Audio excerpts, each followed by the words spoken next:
Hello, my friend, and welcome to this episode of A Call to Leadership. I'm Dr. Nate Solly, your host. I am so glad you are here. On this episode of today's show, we're going to talk about one aspect of leadership that must never leave your purview if you want to be the kind of person who influences and influences well. As you know, leadership involves discovery, involves influence. Most importantly, it involves achievement. And how do leaders become those who actually achieve what they hope to achieve?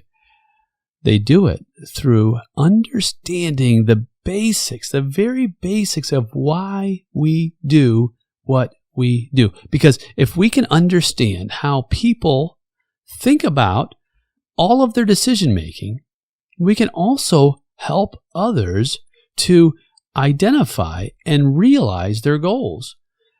Why do we say that? Because if you're going to be a leader who desires to move the needle forward, if you are the kind of person who wants to bring the best out and reach the desired mission, the outcomes that you hope to achieve, you have to understand what motivates people. And if you can't understand that, we cannot even begin to move forward. So what motivates people? I thought it would be something that was astronomically crazy, but it's not. It's pretty simple. It's really simple. It's this desire that stands between two different points, the point of pain and the point of pleasure.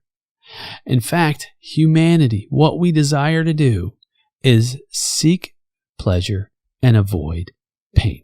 These are the very basics of humanity. You say, Nate, I actually like pain. Well, it might bring you pleasure, right? At the end of the day, those are guideposts in how we behave. In fact, it was Jeremy Bentham who said this. He said it in his book. I've got this copy, and it's really old. It's from 1789 in his book called Principles of Morals and Legislation. And in the very introduction, Chapter 1, the very first thing he says, he talks about the principle of utility. In fact, Jeremy Bentham was one of the progenitors, if you will, of our modern utilitarianism, modern neoclassical economic theory on utility. What's utility? It's value. What people value.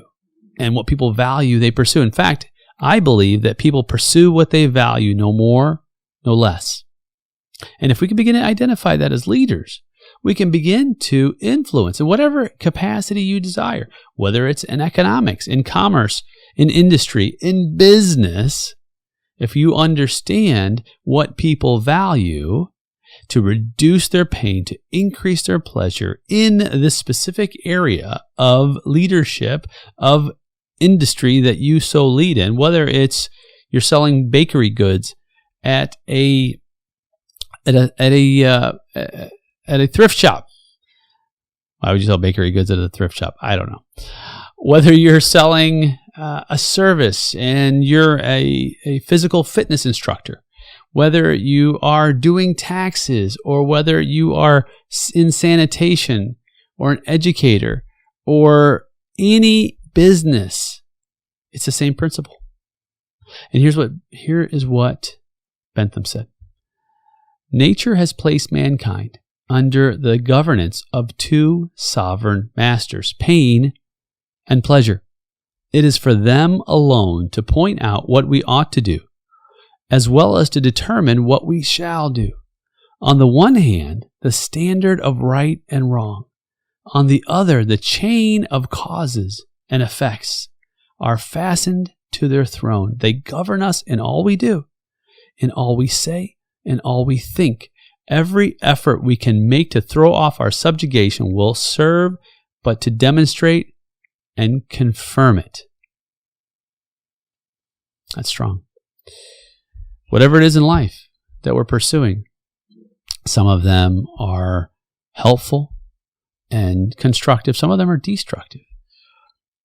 It might be a situation to where you're pursuing wealth from the perspective of, it brings me pleasure to know that I can provide for my family and make a provision and give them stability. You may be pursuing wealth because you have an insatiable desire for greed. And you find great pain in your journey, and it is insatiable. You might find that you pursue pleasure in alcohol, drugs, and it gives you a temporary sense of reprieve from the world of pain that you live in. It clouds your circumstances and your judgment in such a way that it gives you solace, but just for a moment, because then what happens? You face pain again. You may be seeking pleasure from food and finding that chocolate cake makes me feel happy. You ever just binge eat when you're not feeling good? And then you realize, oh my goodness, I have pain because perhaps I was attempting to be healthy and I am no longer healthy. Perhaps it's gotten so far down the road that I may be facing major health concerns, heart disease, diabetes, other aspects through temporary pleasures. You might find that you find great pleasure in seeking God's will and His life in you, and you pursue that wholeheartedly. You might be seeking pleasure in making sure that the experiences that you create for those around you who you get to lead are a blessing. Whatever it is, you may be seeking pleasure, you may be avoiding pain, you may be pursuing pain because in some way it may provide you with some level of pleasure. These are the fundamentals of human needs. And you might find that if you understand these basics, the next thing that you realize is that, okay, I'm in a position of leadership. Perhaps it's in my family. And you realize that if I'm going to be a family man and I'm going to love my family, there may be pieces of my life I have to go through a little pain to provide pleasure for them. Maybe my pain is I have to, I don't know, maybe there's a wall or two that needs to get painted and I don't want to paint it. I want to hire someone to paint it. But my spouse says, honey, we can hire someone to paint this wall and this room, but let's make a memory together. Let's paint it together. This is for our little baby's room. And let's enjoy the experience we create together. Now, you might think logically, well, but it would be quicker if someone else did it and we could utilize our time in other places, do something else. But that's not the point. The point is that it brings your spouse pleasure by you creating a memory with your spouse. So what do? You create that memory. Now you say, well, Nate, what if it brings me pain to do that? Well, I guess you have to answer the question. What is the greater pain? Is the greater pain not having a focus on creating wonderful memories with your spouse, an experience? Is it selfishness? You say, Nate, well, shouldn't I concentrate on me? Well, at what cost? You got to pick what you are going to die on your sword on. If it's that kind of thing, I would suggest just do something wonderful, satisfying for someone else. You might find that is reciprocated. Now you say, Nate, you don't know my spouse. My spouse would never reciprocate anything like that. Well, then there's a heart issue. And that's something that needs to be dealt with. I'm not talking about your spouse's heart. I'm talking about your heart. Maybe, just maybe, you haven't convinced your spouse that you are worthy to be cared for in that way. Boy, you say, Nate, that is really hard. You don't understand. I'm abused. Well, if you're abused, then you need to perhaps move out of that environment because if it's mental abuse, if it's spiritual abuse, if it's physical abuse, you need to have safety. In fact, you have a right to be safe. I believe that there's two rights that we have. We have a right to seek peace in our lives. We have a right to have safety. And if things impede that right, then we must find a way to have safety and peace. And I don't think anyone should compromise that. Now, back to what I was saying. If you're not in a position that is unsafe or a lack of peace, and you want to truly lead others, find ways to understand what is truly satisfying and add value. When you're in a business environment, don't be a problem starter. Be a problem solver. Really, there's only two pieces to this. You can only be a problem solver or a starter. If you want to excel in business, if you want to do great work for your team, for your boss, for the company, to meet the mission, for all the customers, the clients, and all of the stakeholders, do what is valuable.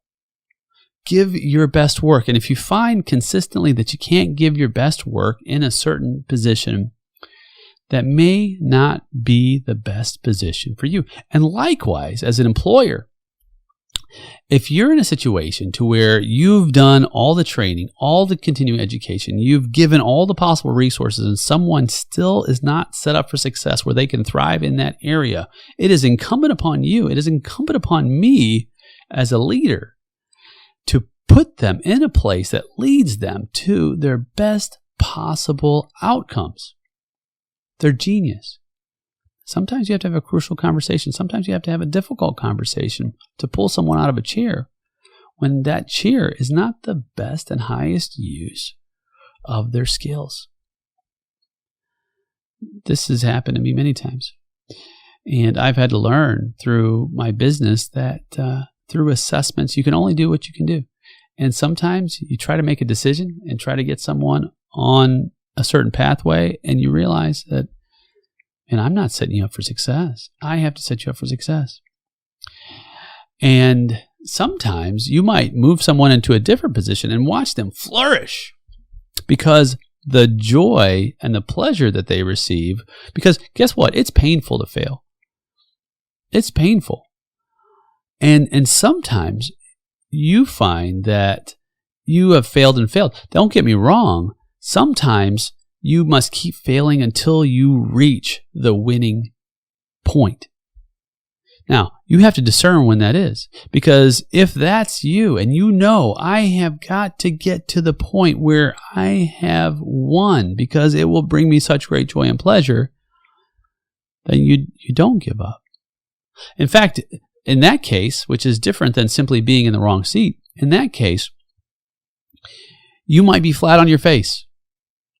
You might be in a situation to where maybe it's not even work. Maybe it's just life.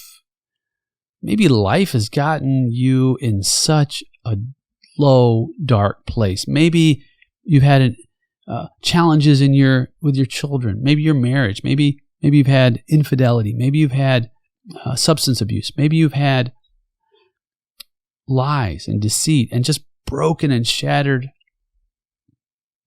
dreams. And you're just flat on the floor. You're on your face, just crying out, and you don't know what to do. And you're faced with two pains. On the one hand, you have the pain of giving up, just giving it all up. And that's a hard pain. That's a pain that many, many people face. Someone listening right now is facing that pain. And on the other hand, you have the pain in getting up. That is a difficult pain because it requires such tremendous effort and strength and resolve and hope to move from giving up to getting up. But when the pain of giving up far outweighs the pain of giving up, you will get back up. It's a story of two pains. Sometimes you can't do it alone. Sometimes you need help. Sometimes it's not enough to muster the strength yourself. Sometimes your faith is weak in your own life, in humanity, in God. Sometimes someone has to come along and say, you are so weak right now. I understand. You can't even carry your own faith. Let me carry it for you. I believe that's what Jesus might have been talking about when he was talking about walking a mile with someone and carrying their stuff, their tunic, to walk 2 miles. Sometimes maybe they just need your help. Maybe someone needs your help right now. Maybe you're stronger. And you're in a position to where you can carry the weight, you can carry the burden for someone you love, for someone you care for. You look that individual in their eyes, say, I will not let you stay in the kind of pain of giving up. I will help you get back up. We will overcome this. And you arise, and then you give your very best. And you overcome. And you walk into a position from pain to pleasure, from victim to victory, from futility to having a fantastic win. Pain and pleasure, they motivate us. They drive us. My suggestion, my recommendation is recognize when you are in a situation to where you understand the kinds of pleasures that are wise and not foolish, because some pleasure inevitably brings us more pain, as the ones I stated earlier. Those are folly. Surround yourself with wisdom. Surround yourself with the kind of pleasure that is good and wholesome. Sometimes individuals in your life are bringing you pain. Not the kind of pain that's healthy, by the way. The kind of pain that's destructive. And sometimes you have to have those hard conversations. And you have to set up boundaries in your own life. I've had to do it in mine. People who I love. I've had to put up boundaries so that I can show that I respect myself. Do you respect yourself enough to put up boundaries? It could be a family member, could be a loved one, could be a parent, could be a child, could be a sibling. And you have to say, I'm sorry, but this is toxic. This is unhealthy. And I have a right to safety and peace in my life. And I'm going to take back. I'm not going to give up my peace. I'm not going to give up my safety and my security. I'm not going to relinquish it. These are tough, but they're worth it. They're so very worth it. You might be in a situation right now where you're facing tremendous pain. Perhaps you've made some decisions in your community, in your business, that have led you down a road full of angst, full of trial, full of heartache. The good news is you can say no. You might have said yes to some things that were taking you down a pathway that was not in line with your vision. And if you haven't established your vision, I highly suggest it, because clarity of vision means clarity of power and purpose. And if you have clarity of power and purpose, you know where you're going, and that is so compelling to you because it's deep within the humanity within you. It's embedded as a part of your sense of being and who you are. It's indomitable. And something might be impeding that. And you know, I must continue on. Press on day after day after day. Don't give up. There might be some times where you have to take a break. You have to stop. You have to regroup, replenish, rejuvenate, get back up. And then tomorrow you get to fight another day. pain and pleasure. If you are to be a person of influence, understand that. Look around you. Understand what brings people true joy, true purpose, and pleasure in your own life, with your own business, with your own family. Don't just give it for the sake of giving it. Only give it when you know it leads you to a shared vision of a future that's better than the current one. And my philosophy is the one that honors God.